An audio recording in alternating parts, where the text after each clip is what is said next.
العلم أشراف مطلوب وطالبه لله أكرام من يمشي على قدمه. العلم نور مبين يستضيء به أهل السعادات والجهال في الظلم.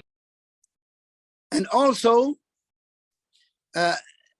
using perfumes and nice and smell nice things, that is allowed in fasting. But the incense which smokes, it is not allowed to take it directly like this, because the smoke turns to an object inside the body, inside the stomach. So that is not allowed. But if the wife is not fasting for menses and she use the incense in the house and it changed the smell, that's no problem. The problem is inhaling the smoke of the incense. Now, also from that which is permissible is to become, maybe a person enjoys his wife in the night and he become lazy to take shower. And he says, let me take shower when I prepare for Fajr. This does not nullify. Purity is not required for fasting. If you become in the morning in Fajr impure because of the sexual intercourse or with dream, that does not nullify your fast. You can take shower after the Adhan of Fajr, no problem. Also,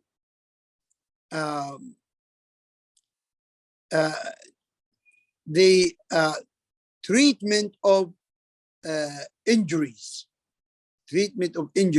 whether the injury on head or in hand or body, even if it is widely opened and they put medicines inside, that does not nullify. That does not nullify, because medicine is not food and it is a necessity. And also, if someone bleeds from his teeth or from lip or injured or like that, this type of bleeding does not nullify fast. And the ulama differed amongst them in regard to the amount of bleeding. Some of them said if it is little amount, then doesn't matter. But an excessive amount, that nullifies. And the proper opinion is that it does not nullify. For that, the hadith is authentic, where Ibn Abbas radiallahu anhu said that the Prophet ﷺ had done cupping hijama while he was fasting. So that means it does not nullify.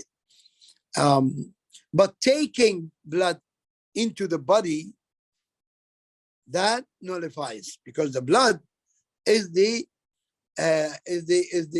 main feeding for the body. You eat food to convert, so that the body converts it to blood. That's the reason why you eat. Also, using perfume oil, or what we call it henna. The henna, which to decorate, for women, or if it is for beard or head, even for men, and beard for men and head for men and women, or for treatment, that's allowed, no problem. And eyelashing, or what we call it kuhl, and also the ear drops and the eye drops and the eye paste and the nose and mouth sprays,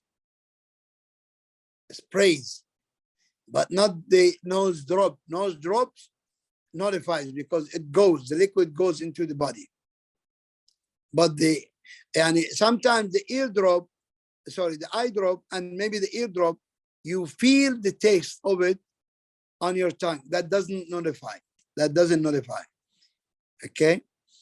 Uh, as we said that wet dream does not nullify, even if you have the wet dream while or during the daytime. Now, also, what does not nullify is if you are at the iftar time and you are holding the cup of water or milk or juice, okay, and you hear the adhan, not waiting for the adhan, but you wanted to drink. When you pick the cup or the whatever, you hear the adhan. What do? You don't say, oh, I lost it. La, drink. Why? For that, the Prophet ﷺ said in the hadith reported by Imam Ahmad and Abu Dawood with authentic chain of narration, he ﷺ said, إِذَا سَمِعَ أَحَدُكُمُ النِّدَاءَ وَالْإِنَاءُ فِي يَدِهِ فَلَا يَضَعُهُ حَتَّى يَقْضِي حَاجَتَهُ مِنْهُ. When one of you hears the adhan of Fajr while the cup or container is in his hand, then let him not to put it away until he takes what he needed of it. Even if you drink it all, no problem. Now, things which are disliked, it does not nullify, but disliked during the time of fast. Kissing the wife or hugging her for those who cannot have control over their desire. But those who have control, like old men or any old people, they have control, they can have the control, then no problem. Because Aisha radiallahu anha, she said that the Prophet ﷺ used to hug and kiss while fasting. But she said, he is one who controls his desire, but who of you controls his desire? That's what Aisha radiallahu anha said. Also from that which is disliked is to intend to break the fast. To intend.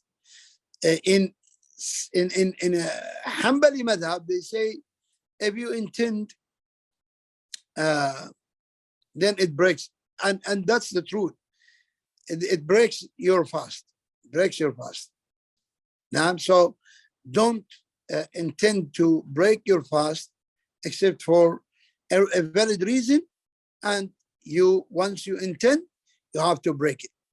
You cannot intend to break it and then return, say, oh, I cancel. La. Cupping is from the dislike, not because there are two hadith which I mentioned earlier, hadith of Ibn Abbas, where he said that the Prophet ﷺ has done hijama, or hijama has been done for him while he was fasting.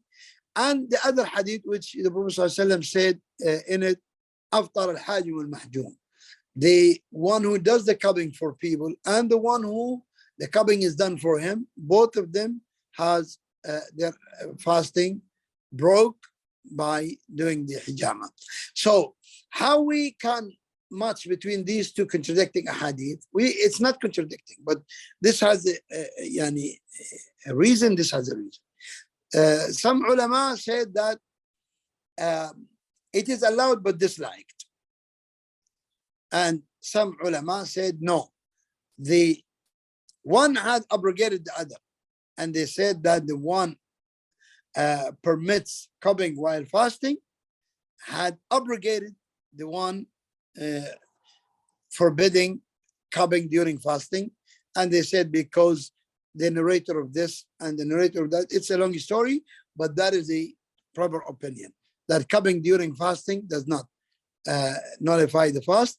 It is better, of course, to delay it until the night. It is better. Now,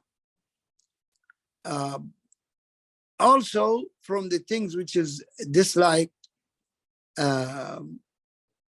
is wasting your time during the day of fast. Jabir radiallahu ta'ala anhu said, لا يكن يوم صومك ويوم فطرك سواء.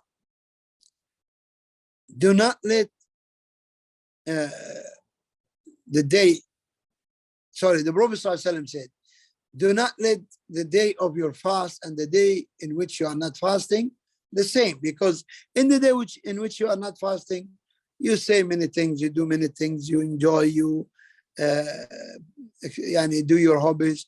But in the day of fast, you need to increase your piety, your taqwa, by dhikr, by Quran, by not by entertainment and playing and la. And Jabir radiallahu anhu said, when you fast, let your hearing fast, let your sighting fast, let your hand fast, meaning protect yourself from all that which minimize the reward of fast or makes you lose the meaning of fasting. Things which are forbidden, but people may fall into it while they are fasting. Sins like backbiting, slandering, lying, cheating, deceiving, cursing, insulting, etc., etc. These are forbidden by themselves, but in the time when the person is fasting, it is even worse. Now, also watching things that are not allowed for Muslim to watch, like watching movies and this and that, seeing women and listening to music, whether it is on TV or on social media or whatever. Now, also wasting time in markets if you don't need, if it is not necessary. Don't go to market, because markets are, as in the hadith, the most hated places to Allah or before Allah. Why? Because what you see there, what you hear there are things which are bad. Now, but the Muslim should do a lot of remembrance of Allah during the month of Ramadan generally, and during the daytime especially. Reciting the Quran, especially in the night time. Most of the Muslims, mashallah, they stick to the Quran in the daytime, but in the night, they don't touch the Quran. When we look to the Sunnah, Jibreel used to come to Prophet Muhammad ﷺ, and they in Ramadan, and they sit together and recite the Quran. That is in the night time, as Ibn Abbas said, and every night or every single night of Ramadan. So it is in the night. How come you recite the Quran in the day, but the night in which the Quran was revealed, in which the angels and Jibreel come down, the night which contains the Laylatul Qadr, the night of Qadr, which is better than 1,000 months of worship, you do not touch the Quran. That's incorrect. And always try to read Quran from the Mus'haf, from the book, not from the smart phones or machines or whatever. From the Quran, from the Mus'haf. Hold the Mus'haf and read. Why? Many benefits. The Mus'haf is only Mus'haf. Your smartphone, you will receive a call, you will receive a message, receive anything on social media, and this breaks your concentration. And from things which are confirmed that it's like in Ramadan is night prayer. As the Prophet ﷺ said, Man qama Ramadan iman wa ihtisaban ghufira lahu ma taqaddama min dhanbi. He whoever stands during the month of Ramadan for night prayers, believing it is sunnah and liked by Allah, and seeking the reward of it from Allah, then all of his previous sins would be forgiven. And the Prophet ﷺ said, encouraging the Muslims, especially the men, to pray this prayer, night prayer in Ramadan, Taraweeh, and what's so called Tahajjud or whatever, in the masjid behind the Imam. As the Prophet ﷺ said, Man qama khalfa imamihi hatta yansarif, kutiba lahu qiyamu layla. Now, the best number of Qiyamul Layl is 11 or 13, as in the hadith of Ibn Abbas and Aisha. But this hadith where the Prophet ﷺ said, he whoever stands behind his Imam, meaning in the night prayer in Ramadan, until the Imam leaves the masjid when the Salah is finished. Some people say, oh, our masjid has 2 Imams. So if the first Imam pray 4 rak'at and leaves, then I leave and I have reward of 1 full night. You say, no, this is incorrect. This is incorrect. You won't have the full night reward unless you stand there until the whole Salah is finished. Whole Salah is finished.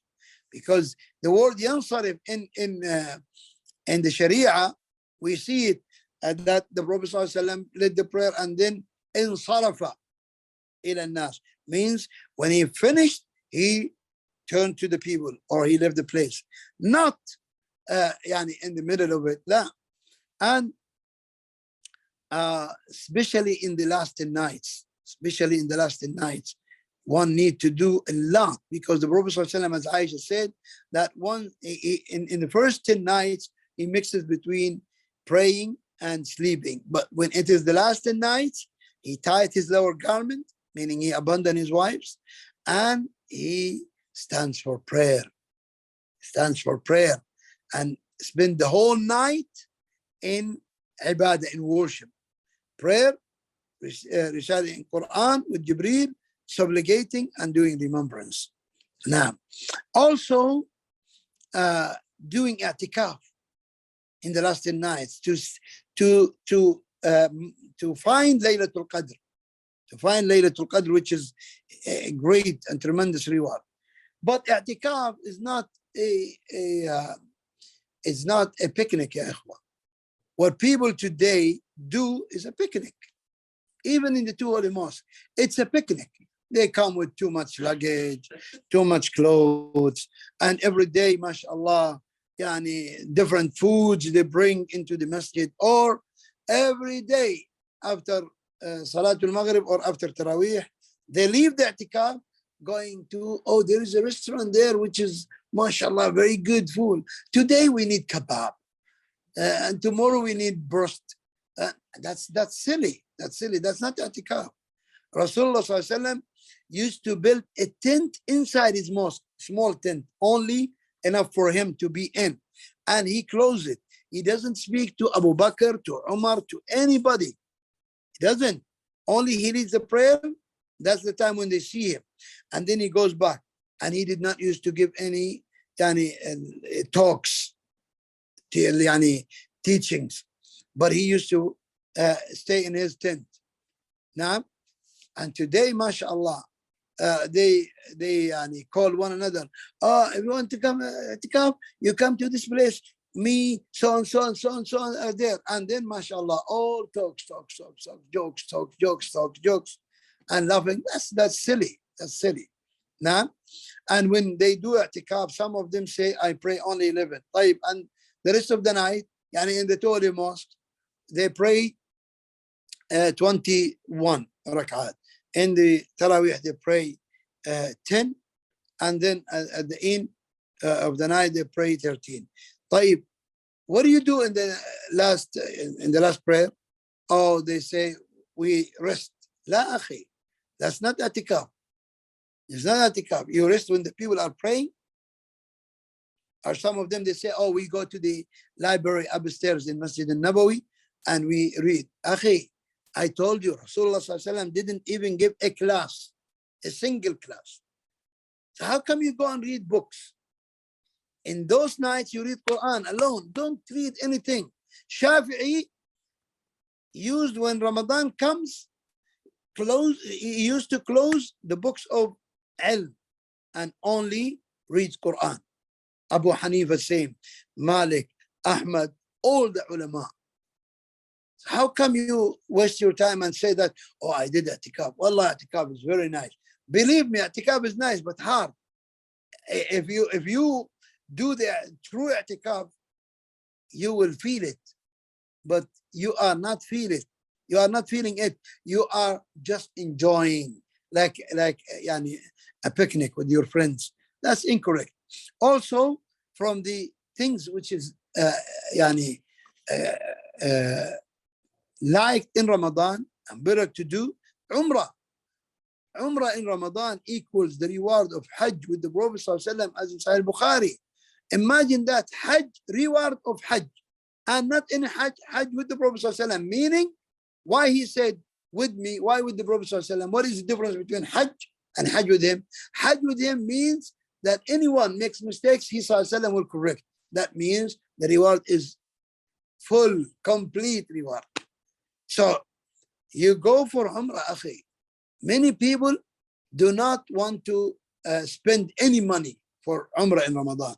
They save the money and they don't want to spend any of their annual holidays, annual vacation to go for Umrah. They want to save it going to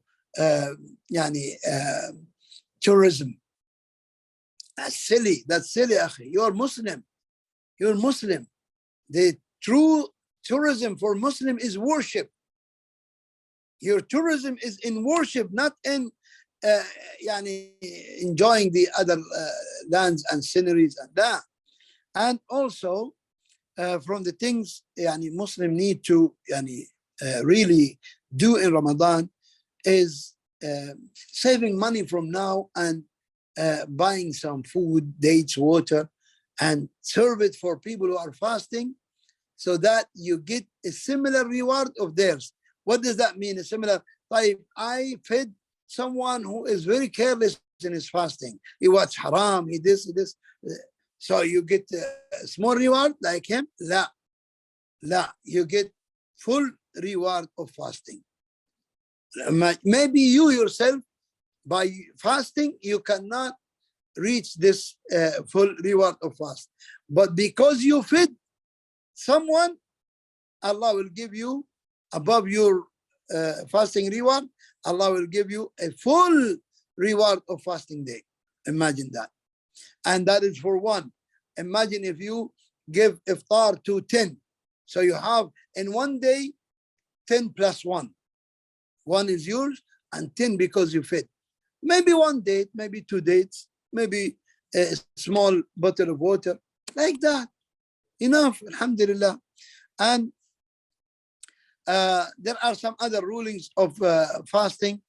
We go through them quickly, inshallah, and we end up fasting for some people, like the old man and old woman who their health, their body, they're not sick, but their body is weak. They cannot stay away. They cannot eat much and they cannot stay away from food and drink. So like this man or woman who reach this age and become very weak, then they do not fast and feed a needy for each day. Feed either with a meal that is enough for one person, or have a sa' of grains or rice. And with rice today, 1.5 kg is enough for one needy. For 1 day. But do not give it on behalf of the old man, old woman before Ramadan begins. La, you cannot give it now. La, it must be once the time of once Ramadan enters, even the first night, no problem. The second is the kids who did not reach the age of maturity. We need to encourage them, as the Sahaba used to do. They encourage them and they give them toys to forget about fasting, about hunger and thirst. Also, tasting the food, woman cooking in the house, she can taste to see the salt, the sugar, like that, but should not swallow. Taste and spit it out. And also the woman who is pregnant or breastfeeding, they can, if they feel that they cannot fast, if they feel tired or weak or very thirsty or very hungry, then they can break the fast and feed a needy for each day. No making up those days. This issue is different opinions of the scholars, among the scholars, but the proper opinion, as some of the Sahaba said, is only to feed a needy. But notice, not just because she is pregnant, she is allowed to break the fast. La, pregnant and breastfeeding is not like one who, not like the traveler. The traveler, whether the travel is hard or not, he has the choice to break. But the woman who is pregnant or breastfeeding, she does not break the fast unless she finds it hard. Then she breaks the fast and feed the needy. Does not need to make up those days. Okay. Some ulama said different things, like if she fears for herself or she fears for her child. These, yani, the Sahaba did not, yani, or the Prophet ﷺ did not mention them while it was, yani, needed. So him ﷺ did not mentioning it means that it's not, yani, it's not necessary. The one who is traveling or the sick, if a couple are traveling during the day of Ramadan and they are fasting, okay, they are traveling and they are fasting, then they, yani, their desire motivated and they enjoyed one another. Is there any yani, sin or compensation? No. No, because the traveler is allowed to break the fast. And whether he breaks it with food and drink or with his desire, no problem. The only thing is that they make these days after Ramadan. Make these days after Ramadan. Now, Wallahu ta'ala alam. What is remaining is Zakatul Fitr, because it is related to fasting. Because it is, as in the hadith of Ibn Umar, it is tuhra للصائم من اللغو والرفث. It is a purification for one who used to fast during Ramadan from all the unnecessary speech and the unnecessary yani, sexual yani, encouragement. So that it perfects your fasting and elevate it to a better reward. Now, so you give a sa' of grains or rice, and everyone needs to give it. The man, the woman, the slave, okay, everyone has to give it. Those who has income, they have to give it to on behalf of themselves. And those who are spent on, like the slave, like the wife, like the kids, the father or the one who is responsible of feeding them is the one who is responsible to give out the Zakatul Fitr. Zakatul Fitr is on our ways today, on our methods of weighing today, is 3 kg of rice, yani as maximum, to be safe, okay, for on behalf of each person. Even the child in the womb, as Uthman radiallahu anhu gave it out. And it is to be given, the best time is after Salatul Fajr on the day of Eid and before Salatul Eid. But it is difficult today because of the far distances and difficulties, and so it can be given a day or 2 days before Ramadan, like 28 or 29 or 30 if the month is complete. You can give it out.